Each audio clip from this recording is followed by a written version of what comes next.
وجعلت له مالا ممدودا وبنين شهودا ومهدت له تمهيدا ثم يطمع أن أزيد كلا إنه كان لآياتنا عنيدا سأرهقه صعودا إنه فكر وقدر فقتل كيف قدر ثم قتل كيف قدر اللهم ارحمنا بالقرآن. Ayat 11 sampai ayat 31 ayat bunda. Ini Allah lagi gibahin orang kafir yang sombong, orang kafir yang nggak tahu diri, dan memberitahukan kepada kita bahwa ada orang-orang yang dikecam sama Allah Subhanahu wa taala, model-model.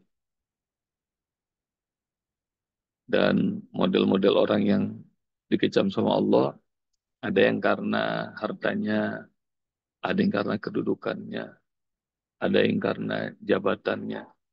Orang-orang lupa diri. Ada sekelas Fir'aun, Korun, Abu Lahab. Jadi ayat sampai surat dibikinin sama Allah. Jadi model buat kita. Ini orang-orang yang apa namanya, nggak tahu diri. Apakah hidayah tidak menyapa mereka? Jawabannya menyapa. Jangan cuma hidayah. Nabi terbaik dianterin buat mereka. Ini pada kita ini, alhamdulillah, Allah tidak mempertemukan kita dengan seorang nabi pun. Benar nggak ya bunda? Kita nggak ketemu sama nabi. Tapi alhamdulillahnya kita nurut tuh, taat sama Allah, sama Rasul. Nah ini dianterin manusia sekelas manusia yang paling topnya di alam semesta. Namanya Muhammad Sallallahu Alaihi Wasallam. Dia nggak mau itu, nggak mau nurut. Padahal kalau kita nih, ayah bunda bayangin ya, nggak usah Rasulullah hadir di depan mata kita. Baru dikasih kabar gembira. Ayah andung, besok Rasulullah mau mampir ke rumah ya. Kira-kira tuh ayah andung mau Bunda Lucy girang apa kagak tuh? Baru cuma cuma kabarnya doang. Girang Alhamdulillah. udah Masya Allah. Dan nggak kebayang tuh kalau Rasulullah mau mampir ke rumah kita. Nah itu, ini orang udah disamperin sama manusia terbaik, terus dikasih hidayah. Jadi nggak pakai ada alasan lagi. Ada satu manusia pun beralasan bahwa nggak pernah disapa hidayah. Jadi jangan ada perasaan dalam hati kita Allah nggak adil. Kenapa orang masuk neraka? Ya, pertanyaannya malaikat penjaga neraka itu, alam ya'tikum nadir, dalam surat Al-Mulk. Ya bunda tahu kan? Emangnya belum ada ya orang yang mengingatkanmu, mengantarkanmu hidayah Allah? Emangnya nggak ada ya? Qalu bala qad ja'ana nadhir. Semuanya bakal berkata penghuni neraka, udah ada sering orang yang ngingetin. Rasul, Nabi, Dai, ulama, Ustadz. Qalu bala qad ja'ana nadhir fakazzabna. Tapi kami sendiri yang mendustakan. Nah, ayah bunda nanti cari itu surah Al-Mulk, bahwa nggak ada cerita tidak seorang pun disamperin hidayah. Semuanya disamperin hidayah. Tapi ini Yang sudah baca kisahnya Al-Walid bin Mughirah ayat 11 sampai ayat 31 kan ayah bunda sudah baca tuh. Sudah pada cari. Dia ini mengagumi karena orang pinter, dia mengagumi indahnya bacaan Al-Quran. Itu mah bukan buatan manusia, itu mah udah level atas kata Al-Walid bin Mughirah. Tapi dia udah mau datang ke rumah Muhammad, dia mau masuk Islam, dia mikir-mikir. Itu dia. Jadi kalau ada hidayah, kebaikan ya bunda, nggak usah pakai dipikir-pikir, melangkah. Nanti saya akan sampaikan, kalau iman sudah masuk ke dalam hati, lalu kemudian memikirkan dahsyatnya penciptaan Allah, boleh. Tapi kalau dipikir-pikir, kerjain apa enggak, jalan apa enggak, jangan. Karena nanti ayah bunda belajar tentang tipu daya setan, jurus-jurus setan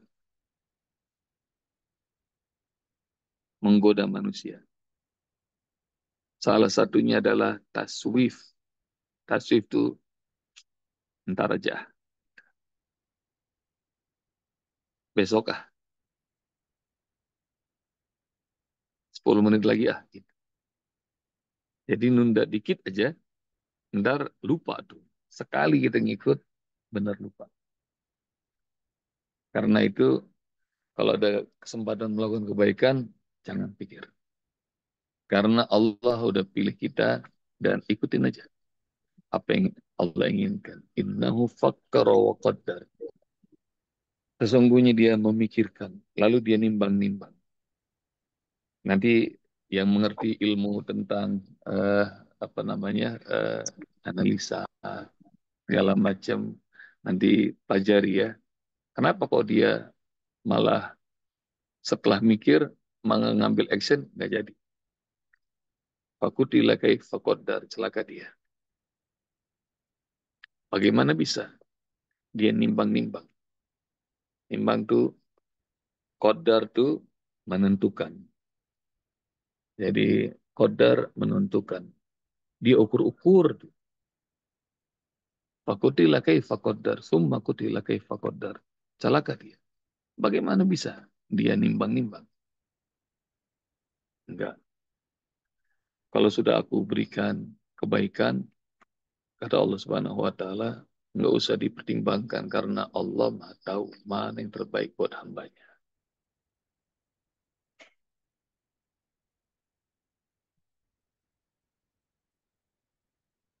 Dalam ayat ini, ayat Bunda 18, 19, 20, Allah pengen ngasih tahu kalau hidayah itu datang, jangan pakai lama-lama kerjain.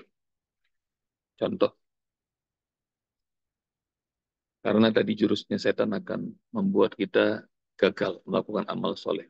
Karena dia ngasih bisikan taswif, entar, entar, entar.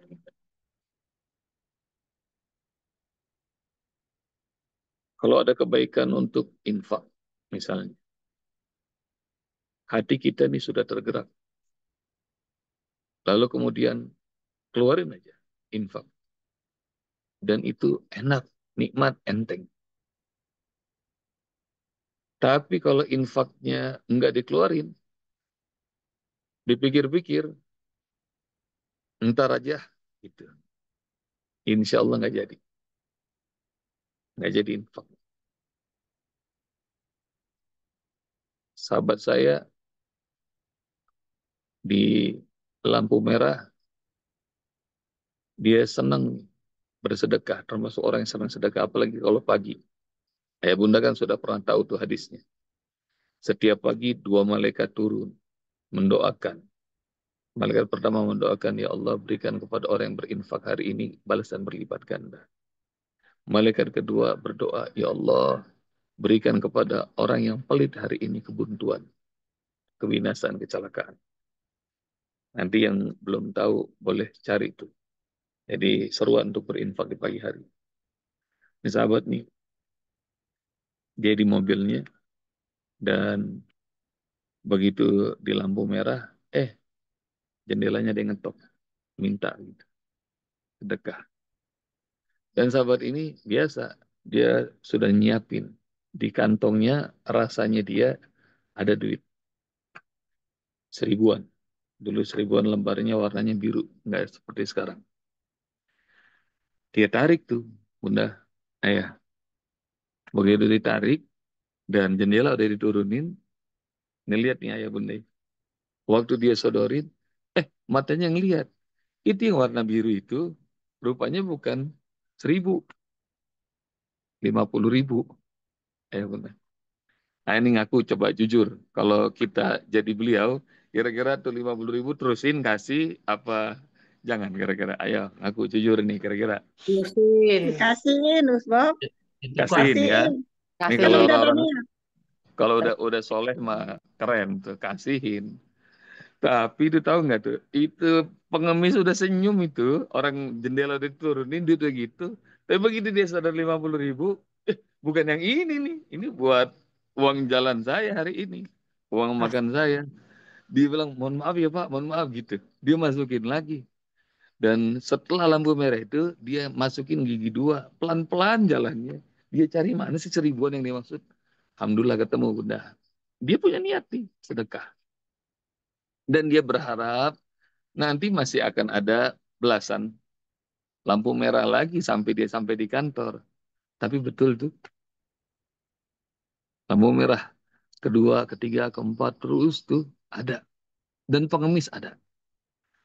Tapi Alhamdulillah nggak ada yang nyamperin ke mobil saya, Ustaz. Sampai di kantor, enggak tuh.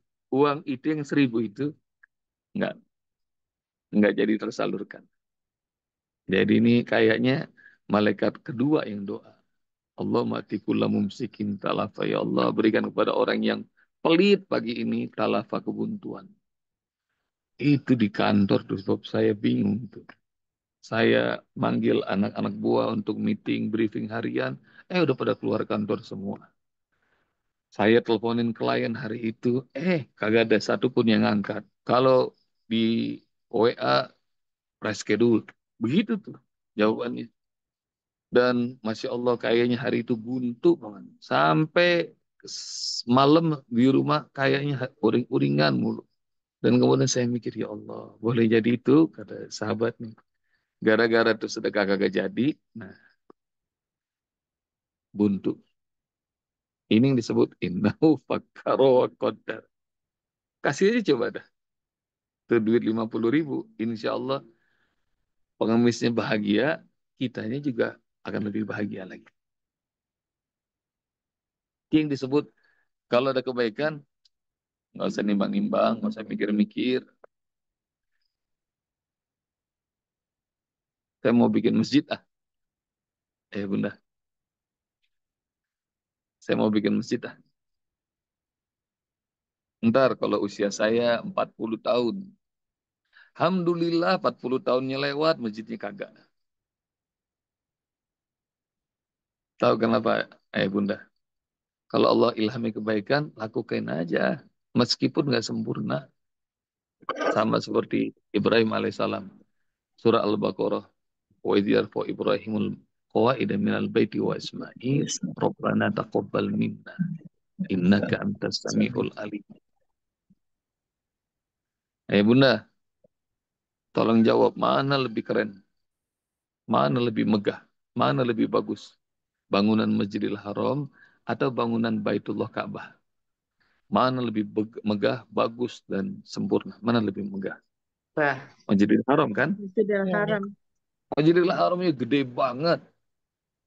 Tapi bayangin coba, kalau Masjidil Haramnya nggak ada bangunan sederhana namanya Ka'bah. Kira-kira kita pada datang ke sono nggak? Tidak. Tidak. Enggak. Tidak. Jangan ke Abah, Dan, Ustaz. dan Ka'bahnya itu adalah bangunan yang amat sederhana. Dibangun oleh Ibrahim Nah, alaihissalam. iya. Nggak usah dipikirin bagusnya, sempurnanya. Kerjain aja. Bahkan Ibrahim nggak manggil tukang. Bahkan nggak pakai arsitek. Dari dulu segitu humble-nya nggak sempurna. Sampai sekarang nggak sempurna. Itu bangunan. Tapi Masya Allah, dia tuh bikin yang terbaik buat Allah menurut apa yang Allah ilhami. Bangunannya nanti cari ya, tingginya cuma 14 meter, panjangnya 12, lebarnya 11.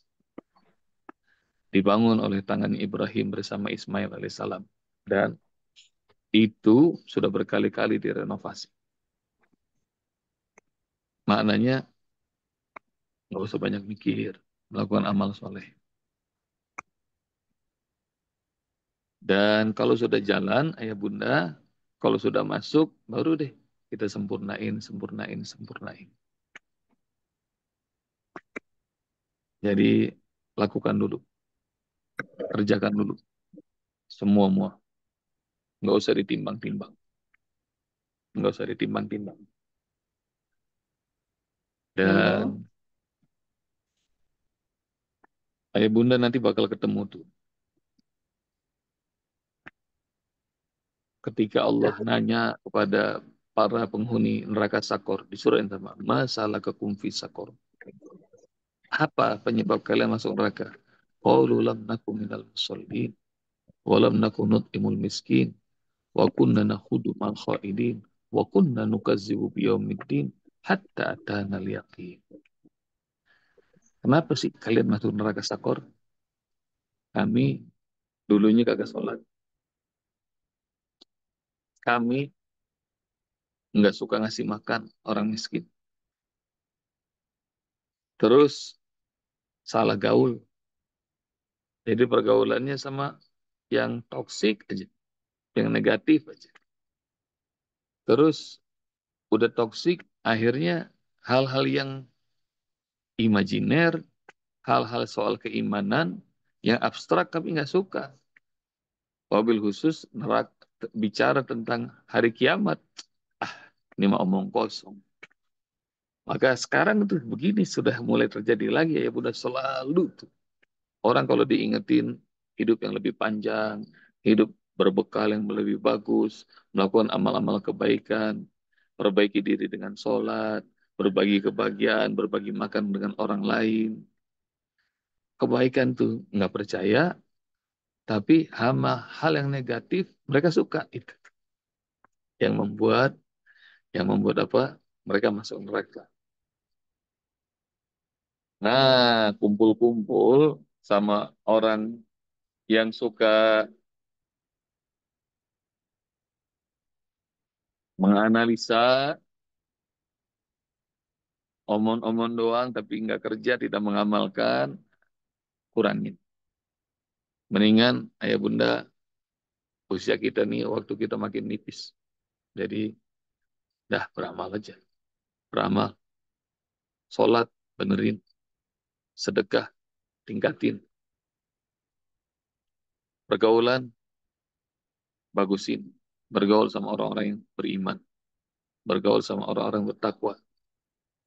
Semalam saya ngobrol sama Umi Maya dalam perjalanan. Dalam hidup kamu tuh punya nggak guru sekelas waliullah? Kalau berguru sama ustadz ustazah, saya tahu pernah nggak punya guru sekelas waliullah. Beliau bilang belum ada kayaknya. Asur al-Kahfi itu sekelas Musa aja disuruh Allah Subhanahu Wa Taala belajar, belajar lagi dengan seorang kekasih Allah. Dan itu tanda-tanda bahwa naikin kelas, naikin kelas kita untuk belajar sama orang-orang yang makin soleh, makin soleh, makin soleh. Jangan yang makin toksik.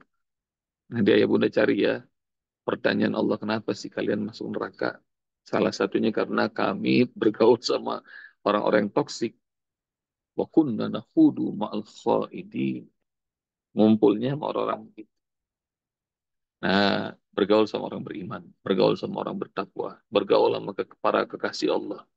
Nah, insya Allah nanti bakal bakal bahagia. Mudah-mudahan sih saya berdoa Allah persaudarakan kita semuanya ya Bunda, dunia sampai akhirat sampai surganya Allah Subhanahu wa taala. Amin. Amin, amin. Dan ini Tiga ayat ini, ayat 18, 19, 20.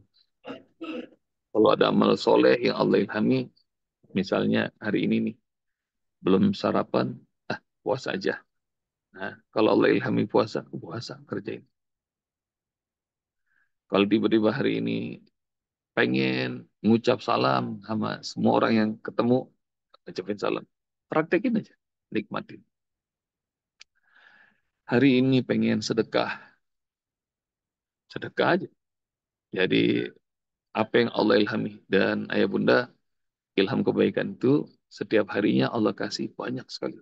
Bisa puluhan, bisa ratusan, bisa ribuan. Tapi bagi orang yang ngikutin ilham kebaikan itu, maka dia bakal beruntung. Itu yang disebut sama Allah Subhanahu wa taala. Nanti ayah bunda cari. Yutil hikmata may yasha wa may yutal hikmata faqad utiya khairan katsira. Allah beri hikmah kepada hamba yang Allah pilih. Dan siapa yang diberi hikmah, maka dia sudah diberikan karunia yang amat banyak. Hari ini salah satu hikmah buat hamba yang Allah pilih, buat kita semua adalah kita ngerti 3 ayat ini. Itu anugerah Allah, hebat banget. Dan itu adalah anugerah Allah yang kebaikannya nggak bisa dihitung. Dan mudah-mudahan setiap hari Allah tuntun kita jadi orang-orang yang selalu mendapatkan petunjuk. Doanya kemarin udah dapatkan surah Al-Hujurat tuh. Allahumma habib ilayyal iman wa zayyinhu fi qalbi wa karih ilayyal kufra wal fusuqa wal isyan wa ja'alni minar rasyidin. Jadi petunjuk Allah, petunjuk Allah, petunjuk Allah. Dan iman semakin bersemi di hati kita semuanya. Mudah-mudahan. Jazakumullah, ayah bunda. Assalamualaikum warahmatullahi wabarakatuh. Waalaikumsalam. Waalaikumsalam warahmatullahi wabarakatuh. Terima kasih, Jazakallah Om. khairan.